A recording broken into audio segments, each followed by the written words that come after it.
ರಾಷ್ಟ್ರಪತಿಗಳು ಸರ್ಕಾರಗಳಿಗೆ ನಿರ್ದೇಶನ ನೀಡಬೇಕೆಂದು ಪ್ರಾರ್ಥಿಸುತ್ತೇವೆ.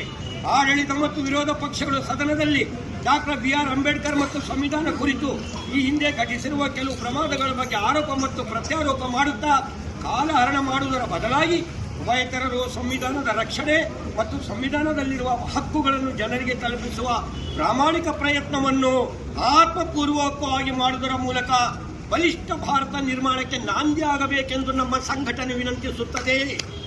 ದುರಾದೃಷ್ಟವಶಾತ್ ಸಂವಿಧಾನ ರಚನೆಗೆ 75 ವರ್ಷ ತುಂಬಿದ ಸಂದರ್ಭದಲ್ಲಿ ರಾಜ್ಯಸಭೆಯಲ್ಲಿ ಸಂವಿಧಾನ ಕುರಿತು ಚರ್ಚೆಯಲ್ಲಿ ಭಾಗವಹಿಸಿದ ಕೇಂದ್ರ ಗೃಹ ಸಚಿವರಾದ ಮಾನ್ಯ ಅಮಿತ್ ಶಾ ಅವರು ಡಾಕ್ಟರ್ ಬಿ.ಆರ್. ಅಂಬೇಡ್ಕರ್ ಕುರಿತು ವ್ಯಂಗ್ಯವಾಗಿ ಮಾತನಾಡುವುದರ ಮೂಲಕ ಕೋಟ್ಯಾಂತರ ಭಾರತೀಯರಿಗೆ ಮಾನಸಿಕ ವೇದನೆ ಉಂಟು ಮಾಡಿರುವುದು ಅತ್ಯಂತ ವಿಷಾದನೀಯ ಸಂಗತಿ. ಮಾನ್ಯ ಅಮಿತ್ ಶಾ ಅವರ ನಡೆಯನ್ನು ಖಂಡಿಸಿ ಈಗಾಗಲೇ ದೇಶದಾದ್ಯಂತ ಪ್ರತಿಭಟನೆಗಳು ನಡೆಯುತ್ತಿವೆ. ಅಮಿತ್ ಶಾ ಅವರ ನಡೆಯನ್ನು ಸಂವಿಧಾನ ಗೌರವಿಸುವ ಭಾರತೀಯರಾದ ನಾವೆಲ್ಲ